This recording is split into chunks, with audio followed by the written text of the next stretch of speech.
믿습니다. 당신의 삶의 중심이 뭡니까? 돈입니다. 이렇게 명확하게 얘기할 수 있는 사람은요, 나중에 하나님 만나면 내 주인이 돈이었구나라는 걸 알아요.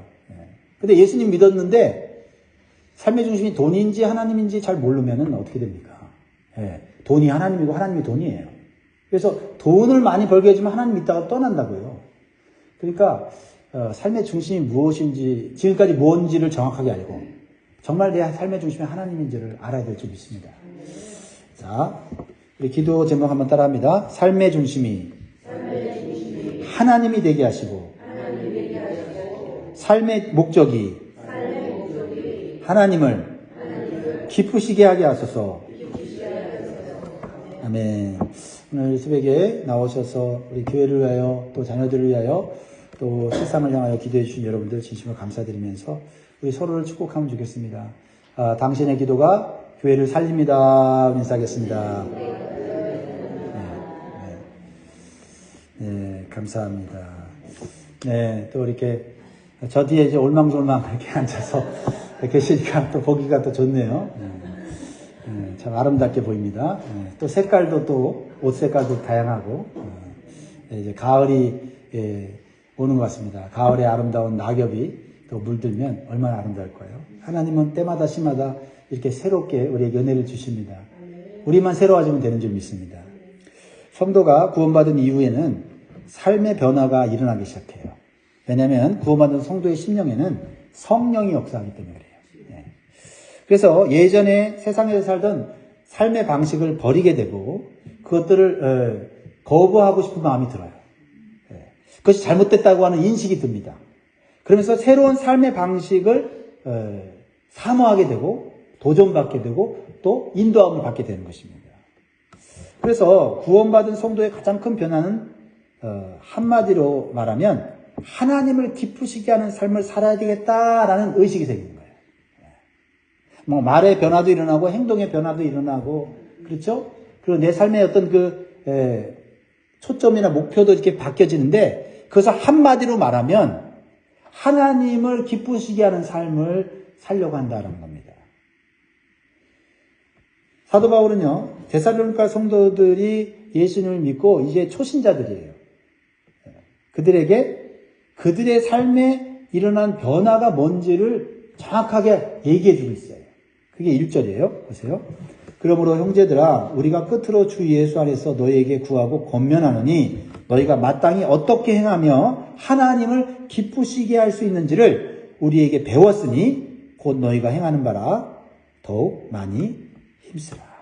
그러면 예수님 믿고 나서 구원받으면 그 다음 끝나는 게 아니에요. 천국감으로 끝나는 게 아니라 그 다음 하나님을 기쁘시게 하는 삶을 배워가야 된다.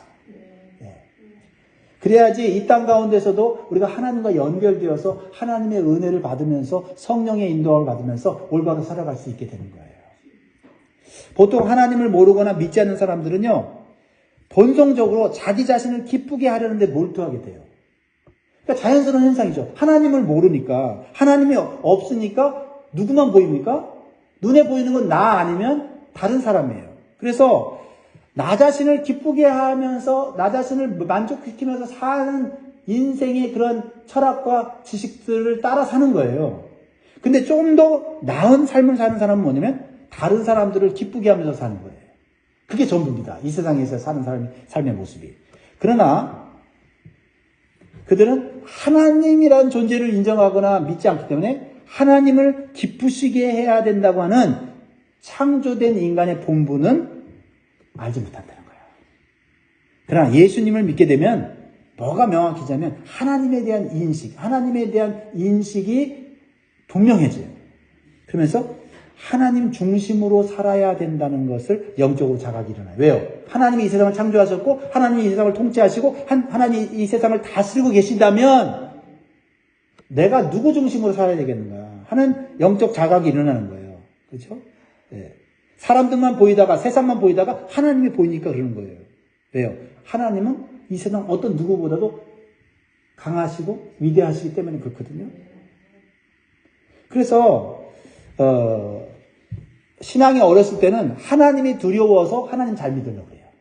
제가 그랬어요. 어렸을 때는 하나님 무서워서 죄 지으면 안 돼. 지옥 가. 이렇게 믿었는데 하나님에 대해서 알게 되니 하나님이 얼마나 좋으신 분이고 이 세상을 창조하신 것이 우리를 행복하게 만들려고 창조하셨다는 것을 말씀을 통해서 깨닫기 시작하니까 하나님을 두려워하는 마음에서 하나님을 사랑하는 마음이 생기고 하나님을 사랑하는 마음이 생기니까 하나님을 기쁘게 해드리겠다 하는 생각을 하게 되는 거예요. 거기서부터 출발해야 신앙생활 변화가 꾸준하게 되는 거예요. 하나님이 기뻐하시는 말을 해야 되고 하나님 기뻐하시는 행동을 하게 되고 하나님 기뻐하시는 선택을 하고자 하는 거죠. 그런 인식이 분명하지 않으면 그냥 세상 사람들이 말하는 도덕적 수준에서 예수 믿으니까 선하게 살아야지. 근데 그 선하게 사는 게 하나님을 인식하지 않고 하나님을 기쁘시게 하고자 하는 그 목적이 없으면 그냥 내 만족이에요. 선을 행하는 것도 내 만족이고 교회 안에서 봉사하는 것도 내 만족이란 말이에요. 내 만족이 이루어지지 않으면 선을 행하는 것도 봉사하는 것도 약해지고 내려놓게 되는 거예요. 근데 분명한 삶의 목적, 즉 하나님을 기쁘시게 해야 한다고 하는 이 목적이 분명하면 어떻게 해요? 내가 힘들 때도 지칠 때도 피곤할 때도 하나님을 기쁘시게 하는 모습은 무엇일까? 그렇죠? 그러니까 지금 내가 하기 싫어도 하나님이 기뻐하는 일이니까 해야지. 이렇게 되는 거고. 그렇죠? 물론 하나님이 무슨 악덕 기업주처럼 맨날 우리를 노예처럼 부려먹는 분은 아니에요. 하나님 때로는 넌 지금 쉬어야 돼. 그럴 때 하나님의 인도하심을 따라 쉬면서 재충전하는 거. 그게 또 하나님이 기뻐하는 거라는 거예요. 그냥 쉬고 노는 게 아니라 하나님이 기뻐하는 일을 하기 위해서 놀고 쉬고 재충전하는 거죠. 이런 하나님 중심으로 하나님을 기뻐하시는 삶을 살아갈 때 우리의 삶은 균형 잡힌 삶을 살게 된다 이 말이에요. 그래서 사도 바울은 이제 예수님 믿고 삶의 변화가 막 일어나기 시작하는 데살로니가의 성도들에게 마땅히 이 세상에서 어떻게 살아야 되는지 그리고 하나님을 기쁘시게 하는 것이 무엇인지를 가르쳐 주는 거예요. 그러면서 하나님을 기쁘시게 하는 성도의 삶의 가장 중요한 것, 가장 핵심적인 게 뭐냐? 그게 바로 거룩해지는 거라는 거예요. 거룩해지는 거. 거룩함이라는 겁니다. 거룩해지는 게 하나님 뜻이고 하나님을 기쁘시게 하는 겁니다. 그럼 명확해졌죠. 오늘 이 새벽에 나온 성도들 마음에 새기시기 바랍니다. 우리의 삶의 중심은 하나님이세요. 그 하나님을 우리는 사랑할 수밖에 없죠. 우리에게 구원의 은혜를 주셨고 우리의 인생을 이끌어 주시니까요. 그럼 우리는 하나님을 기쁘시게 해야 돼요. 그럼 하나님을 기쁘시게 하는 것의 첫 번째가 뭐냐? 거룩함이라는 거예요. 죄로부터 멀어지는 삶. 죄를 쫓아내는 삶. 이런 삶이라는 거예요. 이게 기본이라는 거예요. 헌금을 많이 하고 어떤 사람들이 막 감탄할 만한 엄청난 봉사를 하고 그거는 두 번째예요. 거룩함이 없으면서 봉사하고 거룩함이 없으면서 헌금 많이 하면 내면에 무슨 생각이 드는지 아십니까? 내가 인정받고 싶고 내가 헌금 많이 했으니 복 많이 받아야 되겠고 하는 또 다른 욕심이 생긴단 말이에요. 그러면 그게 무슨 올바른 하나님을 위한 일이 되겠습니까? 먼저 내 안에 깨끗함이 있어야죠. 순수함이 있어야 돼요. 사실 그것과 우리가 맨날 싸우는 거예요. 3절 같이 있습니다. 시작. 하나님의 뜻은 이것이니 너희의 거룩함이라 곧 음란을 버리고. 거룩이라고 하는 것은 하나님의 대표적인 속성이에요. 여러분 이 세상에 어떤 권세자가 어떤 영웅이 사람들에게 교훈하기를 여러분 거룩하십시오라고 말합니까? 왜요? 왜 말 못합니까? 자기도 거룩하지 못하니 거룩하라고 말 못하는 거예요. 근데 하나님은 그 자체가 거룩이기 때문에 거룩하신 그 하나님은 죄와는 상관없고 죄가 없으신 분이 있으니까 어떤 그 삶의 고통이나 불행이나 어떤 질병이나 이런 것이 없는 거예요. 그러니까 죄가 없으면 질병도 없고 죄가 없으면 고통도 없고 죄가 없으면 불행도 없는 거예요. 하나님은 그 거룩함을 우리에게 물려주고 싶은 거죠. 그 거룩함이 완성될 때는 우리의 삶에 불행이 없어지는 거예요. 그래서 레위기 11장 45절에 보면 내가 거룩하니 너희도 거룩하라고 하나님께서 말씀하셨단 말이에요. 그게 가장 우리가 목표해야 되는 우리의 삶의 신앙의 요소다 말이죠. 그렇습니다. 거룩은 죄를 인식하고 분별하여 죄를 멀리하고 끊어버리는 거예요. 그것이 하나님을 닮아가는 것이기 때문에 그래요. 여러분 자녀가 아버지를 닮아가는 것이 당연하고 마땅한 것이지만 지금까지 우리는 그렇게 살지 않았다. 왜? 하나님을 아버지로 믿지 않고 모르고 살았기 때문에. 근데 아버지로 믿고 부른다면 우리가 하나님께 복 주십시오라고 하기 전에 아버지 하나님 담게 해주십시오라고 먼저 우리가 소원해야 될 줄 믿습니다. 우리 인간들은 이 세상의 삶의 방식인 죄의 본성을 따라서 살아온 거예요. 그래서 하나님 뜻보다는 인간의 욕망과 정욕을 따라 살아온 거예요. 가만히 생각해 보니까요. 하나님 없는 인간에게 있어서 현실적이고 실제적으로 나를 이끌어가는 동력이 뭔가 했더니 내 안에 있는 욕심이에요. 내 안에 있는 욕구란 말이에요. 그렇죠? 그게 우리 안에 실제적으로 존재하는 가장 강력한 거잖아요. 하나님이 안 계시니까. 내가 진짜 살아있다고 느끼는 것은 내 안의 욕망이잖아요. 그러니까 욕망을 따라 사는 것. 그래서 나를 기쁘게 하는 것이 당연하구나. 이게 자연스러운 삶이구나. 그러니까 사람들은 그걸 죄라고 얘기하지 않죠. 네가 하고 싶은 대로 살아. 그게 무슨 죄야. 근데 하나님이 없는 인생은 결국 그 욕망을 따라 삶으로 인해서 진리의 길을 가지 못하고 생명의 길을 가지 못하고 결국 죽음의 길, 멸망의 길을 가게 된다라는 것입니다. 그 욕망을 따라 살다 보면 결국은 어떻게 해요? 죄를 짓고 살게 된다라는 것입니다. 그 대표적인 현상이 뭐냐면 음란이라는 거예요. 성적인 죄를 짓는 거고 성적인 타락을 이루는 것이죠. 오직 성적 욕망과 쾌락을 만족시키기 위해서 사는 사람들이 이 세상에 얼마나 많은지 아십니까? 왜요? 그것이 내 안에서 역사하고 있고 그것이 나를 존재케 하는 방식이잖아요. 그래서 이 세상에는요, 성적 욕망을 만족시키는 음란한 문화와 사업들이 가득 차 있어요. 왜요? 그걸로 돈을 버는 게 제일 쉽고 제일 많이 벌거든요.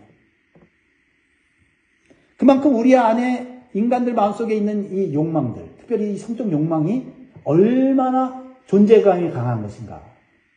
하나님을 모르면 그게 하나님인 거예요. 그게 나를 만족시키는 거예요. 그런데 하나님 보시기에 이러한 현상은 인간이 스스로 망가지고 비참해지는 잘못된 길을 가고 있는 거죠. 왜요? 하나님은 그렇게 만들지 않았거든요. 거룩하게 만들었고 아름답게 만들었어요. 그리고 하나님께 주신 욕구들은 균형 있게 사용할 때 그것은 인간을 진정으로 만족시키고 행복시키는 건데 그 욕망들이 하나님인 것처럼 선악과인 것처럼 따먹고 사니까 어떻게 해요? 나만 죄를 짓는 게 아니라 다른 사람을 상하게 하고 다른 사람들을 아프게 하고 가정을 파괴시키는 그런 일을 하게 되더라. 왜 내 욕망을 위해 사는데 왜 자꾸 이 사회는 점점 더러워지고 왜 세상은 점점 악해지는가? 그러나 구원받은 성도들은 삶의 변화가 일어나서 육신의 본성보다는 하나님의 뜻을 따라 사는 것이 중요하구나 하는 것을 깨닫기 시작하는 거죠. 그래서 이러한 음란의 유혹과 범죄에 빠지지 않도록 힘쓰는 것이 하나님을 기쁘시게 하는 거룩한 삶이라는 것을 이제 지식적으로 알게 되고 실제적으로 도전하게 되는 거예요. 그렇습니다. 하나님의 형상으로 창조된 인간은 하나님의 뜻대로 살아야 모든 욕구와 욕망을 절제하고 통제하면서 행복하게 살 수 있는 줄 믿습니다. 그래서 하나님을 기쁘시게 하는 삶은 자신의 욕망을 통제할 수 있어야 돼요. 통제할 수 있어야 돼요. 왜냐하면 이 욕망이 주인을 잃어버렸거든요. 이 욕구의 진정한 주인은 하나님인데 그 하나님을 잃어버리니까 이 욕망과 욕구가 통제력을 잃어버려서 지 맘대로 내 안에서 역사해버리는 거예요. 그래서 4절 5절을 봅니다. 시작. 각각 거룩함과 존귀함으로 자기의 안에 대할 줄을 알고 하나님을 모르는 이방인과 같이 세욕을 따르지 말고. 그래서 인간을 바라볼 때 인간을 아름다운 존재, 사랑해야 될 존재로 보지 않고 자신의 쾌락을 추구하고 만족시킬 대상으로 보는 거예요. 그러니까 성적인 범죄가 엄청나게 많이 일어나는 이유는 인간을 바라보는 눈이 하나님이 주신 아름다운 그런 마음으로 바라봐야 되는데 성적인 욕망으로 성적인 대상으로 바라보니까 사랑해야 될 이웃들, 사랑해야 될 그런 사람들을 오히려 해를 가하고 그들을 상처를 준다 이 말입니다. 특별히 여기 거룩함과 존귀함으로 자기 아내를 대하라는 것은 오직 결혼과 부부 사이에서만 성적인 관계를 맺어야만이 하나님이 주신 행복과 만족을 누릴 수 있다는 것을 말하는 거예요. 근데 사도 바울 당시의 헬라의 이방인들은 하나님을 전혀 몰라요. 하나님이 이 세상의 주인인 것을 모르는 사람들이에요. 그러니까 자기의 욕망이 주인이에요. 그러니까 자기 아내 이외에 다른 여성과 성적 관계를 갖는 것을 당연하게 여기는 문화 속에 살고 있었어요. 게다가 데살로니가 지역의 인근인 고린도 지역에는 우상을 섬기는 종교의식을 신전에서 행했는데 그 신전에는 여사제들이 있었습니다. 그 여사제들과 종교의식을 행하는데 그 종교의식이 성적 관계를 맺는 거예요. 왜냐면 신이, 그들이 믿는 신이 다산과 통효의 복을 준다고 믿었기 때문에 그런 그 도덕적 타락을 종교의식으로 바꾼 거예요. 이 사단의 역사죠. 그러니까 도덕적으로도 종교적으로도 성적으로 문란하고 타락한 사회였다는 겁니다. 그러니까 이런 타락한 사회 속에서 물들어 살다가 예수님을 믿었어요. 예수님 믿고 나니까 너무나 기쁜 거예요. 구원받았어요. 천국에 소망이 있어요. 그런데 삶의 방식과 습관은 여전히 욕망을 따라 사는 삶에 익숙해져 있는 거죠. 그러니까 교회 다니면서도 성적으로는 세상의 문화를 따라가는 거예요. 또 예수 믿고 성령의 인도하심을 따라서 욕망이 절제되어지고 통제되어지는 걸 느끼면서도 순간순간 사회가 너무 타락하고 성적으로 유혹을 하니까 자꾸 그쪽으로 흔들리는 성도들이 있었다는 거예요. 그래서 사도 바울이 예수 믿고 그게 전부가 아니다. 예수 믿고 하나님을 기쁘시게 하는 삶으로 나아가는 것, 그것이 믿음을 지키는 거고 그것이 결국 하나님이 우리를 축복해 주시는 행복의 길이다라는 것을 말하고 있는 거예요. 그러니까 사도 바울은 성도들에게 강조하는 이 권면을 하면서 하나님을 믿고 기쁘시게 하는 삶은 교회 안에서 그저 열심히 봉사하고 봉사하는 삶에서만 끝나는 것이 아니라 자신의 욕망을 절제하고 통제하여 육신을 따라가지 않고 세상을 따라가지 않고 죄를 짓지 않는 거라는 거죠. 이 마음의 욕망을 통제하고 절제하고 죽이지 않으면요, 봉사하는 가운데서 주님의 일을 하는 가운데서도 그것이 방해를 일으키고 문제를 일으킨다는 거죠. 사실 우리가 봉사하고자 하는 마음, 헌신하는 마음이 얼마나 순수합니까? 근데 그것들을 망치는 것들이 뭐예요? 사실 우리 내면에 있는 통제되지 않는 욕망들 아닙니까? 그러니까 그거를 죽이는 연습을 해야 된다는 거죠. 이것은 오늘날 우리 그리스도인들에게 정말 도전이 되는 말씀이죠. 왜냐하면 시대를 떠나서 나라를 초월해서 인종을 초월해서 우리 안에 이러한 성적인 욕망, 더러운 욕망, 이런 탐욕은 누구에게 있는 것이기 때문에 그렇죠. 그냥 교회 안에서는 거룩해 보이는 모습을 보이는 성도가 세상에서는 세상의 방식대로 살아가므로 성적 쾌락을 추구하고 더 나아가 성적 범죄를 저질러서 부끄러운 모습이 드러나는 경우가 종종 있지 않습니까? 저 사람 교회 안에서 그렇게 열심히 신앙생활하고 기도도 하고 성경도 보는데 그래서 정말 사람들한테 존경을 받았는데 왜 저런 성적인 범죄를 그냥 실수인 경우도 있지만 지속적으로 그런 성적 탐욕에 빠져서 오랜 동안 이중적인 생활하는 사람들이 있다는 거죠. 교회 안의 성도들 가운데. 왜 그래요? 하나님의 말씀을 올바로 이해하지 못하기 때문에. 내가 예수 믿고 구원받았으면 하나님이 기뻐하시는 삶으로 살아야 된다는 그 목적이 분명하지 않은 거예요. 예수 믿고 복받고 평안하고 자식 잘 되는 거기에 초점을 맞추다 보니까 내면의 더러운 정욕을 다루는 말씀을 훈련하지 못한 것입니다. 그러니까 우리는 거룩해 보이는 종교적인 겉모습뿐만 아니라 내면의 욕망을 말씀과 기도로 절제하고 통제할 수 있는 거룩한 삶을 추구해야 돼요. 어쩌면 기도하고 문제를 해결받는 그 기도를 하는 것보다 내 내면에 이런 절대되지 않는 욕망과 욕구를 싸워 이기려고 하는 이 영적 기도가 더 많이 필요하다고 생각합니다. 그래서 7절 8절 보면 하나님이 우리를 부르심은 부정하게 하심이 아니요 거룩하게 하심이니 그러므로 저버리는 자는 사람을 저버림이 아니요 너희에게 그의 성령을 주신 하나님을 저버림이니라. 예수를 믿는 성도의 몸은 성령이 거하시는 거룩한 성전이라고 했어요. 그래서 몸과 마음으로 죄를 짓는 죄는 이제부터 하나님의 성전을 더럽히는 것 같다라는 거예요. 사람에게 죄를 짓는 것 같지만 사실은 하나님께 죄를 짓는 거다.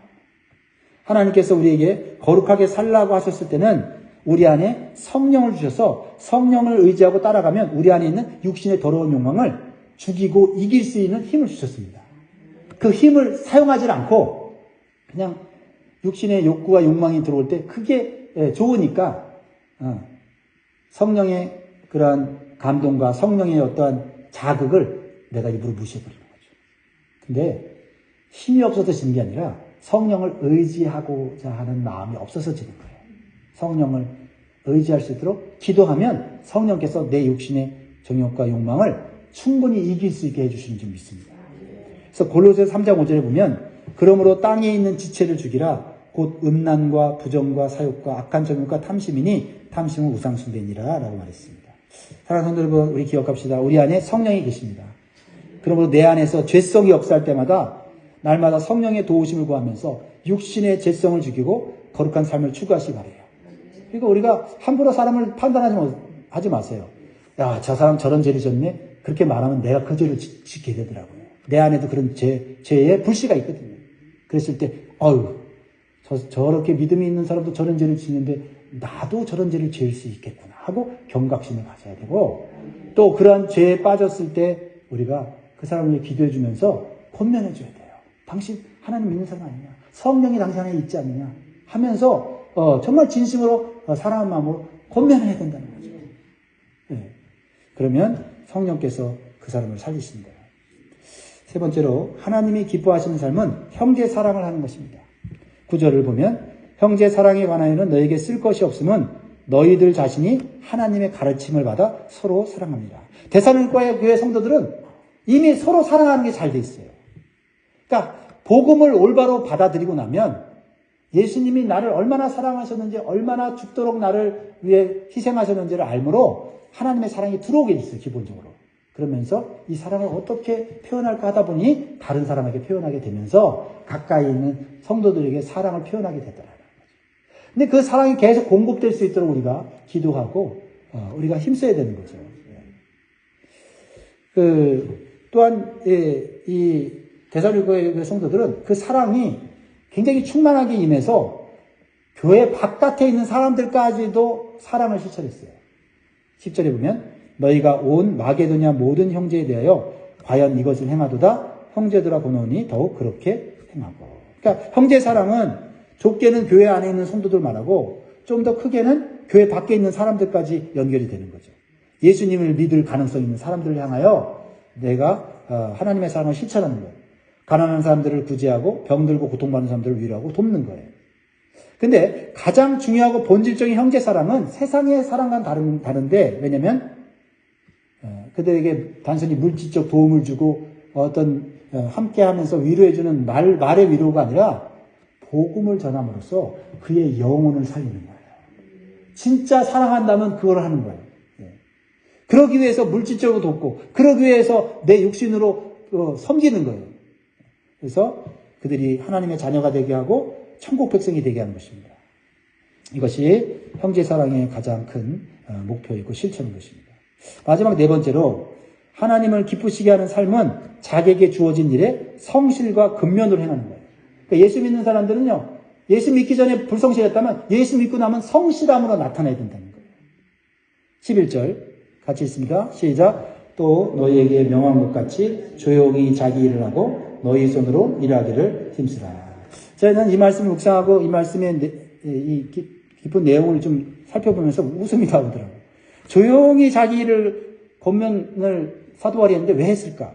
이 단어를 살펴보면 뭐냐면 조용히 하라는 것은 자기에게 주어진 일에 초점을 맞추고 남의 일에 일일이 간섭하지 말라는 거예요. 참견하지 말라는 거예요, 이게.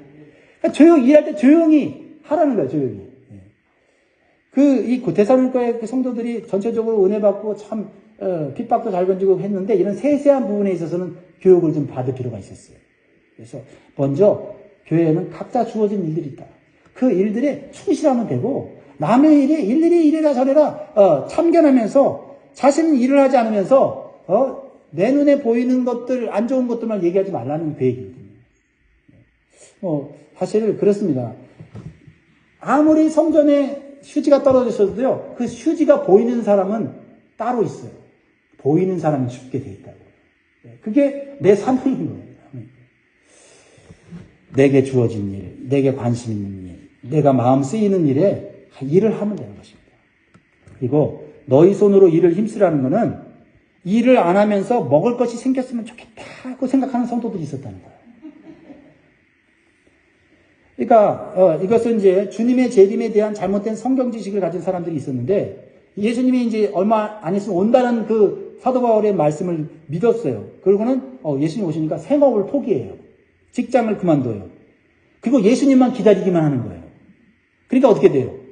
일을 안 하니 먹을 게 없어요. 배고파요.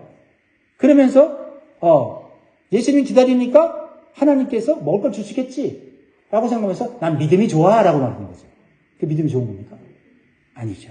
예수님을 기다리되 이 세상에서도 성실하게 내 손으로 땀 흘려서 먹고 사는 자연의 법칙, 하나님의 법칙을 따라 살라는 거예요.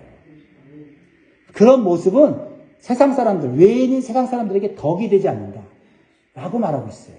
그리고 그렇게 살면서 하나님 은혜가 임하기를 바라는 것은 결국 현실적으로는 굶게 되고 힘든 삶을 살 수밖에 없다는 거죠. 일해서 땀 흘려서 얼마든지 먹을 수 있는 그런 길을 주셨고 직장을 주셨고 기회를 주셨고 만약에 정말 내가 불구가 돼서 일할 수 없다면 그건 또 하나님의 특별한 은혜로 먹고 살지만 일반적으로는 내가 힘이 있을 때까지 일을 하고 성실하게 근면하게 일을 할 때 하나님이 그것을 통해서 궁핍하지 않게 굶지 않게 해주신다고 말씀하고 계십니다. 그게 12절 말씀 읽고 마무리하겠습니다. 시작. 이는 외인에 대하여 단정히 행하고 또한 아무 궁핍함이 없게 하려 함이라. 그렇습니다. 사도 바울은 예수님의 재림을 기다리면서도 일상생활 포기하지 말라고 말씀하고 있습니다. 일하면서 자기 생계를 책임지는 것은 성도의 본분이라는 것입니다. 말씀 읽겠습니다. 사랑하는 성도 여러분, 성도는 세상 사람들에게도 본이 되기 위해서 성실과 근면으로 일하면서 세상의 빛과 소금이 되어야 될 줄 믿습니다. 그리고 하나님께 주신 물질로 선을 행하면서 하나님께 영광 돌리는 삶을 살 때 하나님께서 계속해서 우리에게 필요한 것들을 제공해 주시고 또한 넉넉하게 살아가게 될 줄 믿습니다. 우리가 사는 것은 구원받은 성도가 이 세상에 사는 목적은 하나님을 기쁘시게 하는 삶의 변화입니다. 기도하겠습니다.